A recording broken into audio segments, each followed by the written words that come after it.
Hello everyone, আসসালামু আলাইকুম। কেমন আছেন? আশা করি সকলেই ভালো আছেন। আজকে আমি রান্না করছি হলো পালং শাক দিয়ে আলু আর তার সাথে হলো শিং মাছ। এখন এটাকে ঝোল ঝোল করবো। আর পালং শাক থেকে প্রচণ্ড পরিমাণ পানি বের হয়ে গিয়েছে, এটাকে আমি কষিয়ে নিয়েছি। আর শিং মাছ দিয়ে পালং শাক ঝোল ঝোল খেতেই দারুণ লাগে। সো এই দেখেন, আমি সে শিং মাছ চারটি মাছকে আমি টুকরো টুকরো করে কেটে নিয়েছি। এখন আমি এই যে পালং শাকের সাথে ঢেলে দিয়ে দিয়েছি। তারপরে আমি এটার সাথে সামান্য একটু পানি দিব, এই ফ্রাই প্যানটা ধুয়ে।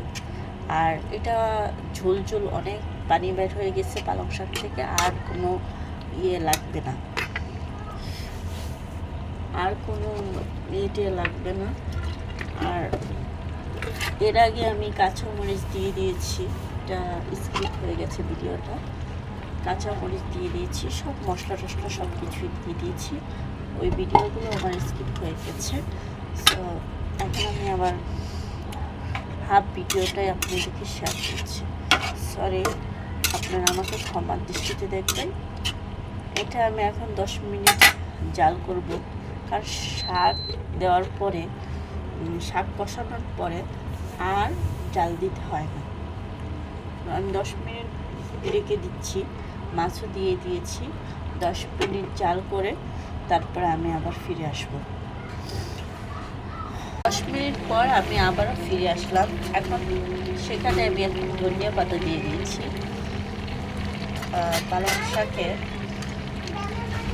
আমি ধনিয়া পাতা দিয়ে দিয়েছি শিং মাছে। আর ঝোল ঝোল, এতটুকু ঝোল ঝোল থাকবে। আর একটু সামান্য লবণ শর্ট করেছে, মানে লবণ কম হয়েছে, তার জন্য আমি সামান্য একটু লবণ দিচ্ছি। সামান্য একটু দিচ্ছি। আপনাদের কাছে আমার অনুরোধ রইল, আমার ভিডিওটা সাবস্ক্রাইব করে দেবেন, ভিডিওর চ্যানেলে লাইক শেয়ার কমেন্ট সব করে দেবেন। কারণ এত কষ্ট করে ভিডিও তৈরি করছি, আপনাদের যদি সাপোর্ট না পাই কষ্ট করতে লাগছে। আমি নতুন আইডিটি বানিয়েছি, তেমন একটা ভালো পারি না, তারপর আপনাদের সাথে তুলে ধরার চেষ্টা করছি। আল্লাহ হাফেজ, সবাই ভালো থাকবেন।